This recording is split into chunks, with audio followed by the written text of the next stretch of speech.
Sebuah foto beredar di Telegram, Senin, 21 April 2026.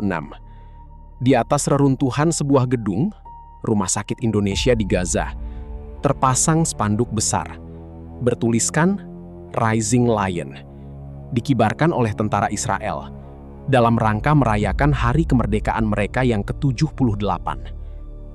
Rumah sakit yang dibangun dari uang rakyat Indonesia, yang pernah jadi satu-satunya fasilitas medis yang beroperasi di Gaza Utara, kini jadi panggung propaganda militer. RS Indonesia di Gaza dibangun dari solidaritas, dihancurkan berkali-kali. RS Indonesia di Jabaliyah, Gaza Utara, bukan sembarang bangunan. Ini adalah simbol solidaritas jutaan rakyat Indonesia untuk Palestina. Dibangun dari donasi publik dan dikelola oleh MRC, Organisasi Kemanusiaan Indonesia.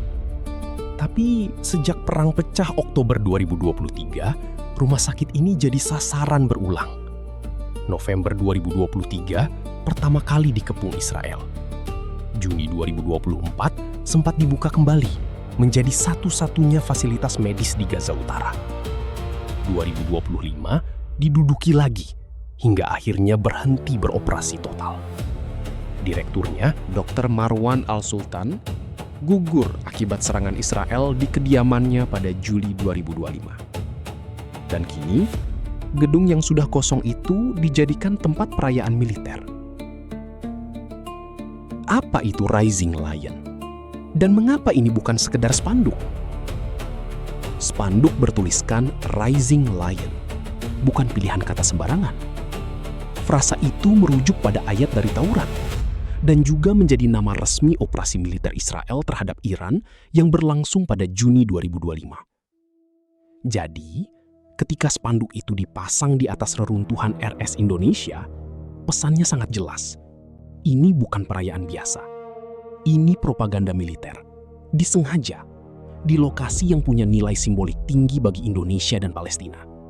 Batalion 9208 Brigade Negev bahkan secara terbuka menulis di Telegram, bersiap menyambut hari peringatan dan hari kemerdekaan di Rumah Sakit Indonesia, Jabaliyah.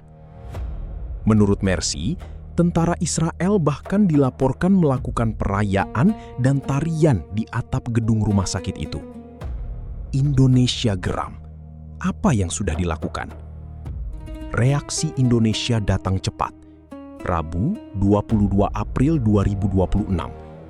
Kemlu RI menyatakan kecaman keras lewat akun X resminya, menyebut tindakan Israel sebagai sangat provokatif dan tidak dapat dibenarkan, serta penghinaan terhadap fasilitas kemanusiaan.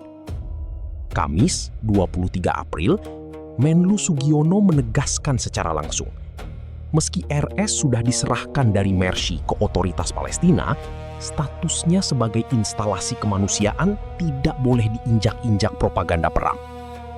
Mercy mendesak nota protes keras dan penarikan pasukan Israel dari Gaza. MUI mendorong pemerintah untuk memaksimalkan lobi internasional agar kepemilikan simbolik RS Indonesia tetap terjaga. Update terbaru, per 21 April, spanduk sudah dicopot, tapi gedung masih dikuasai.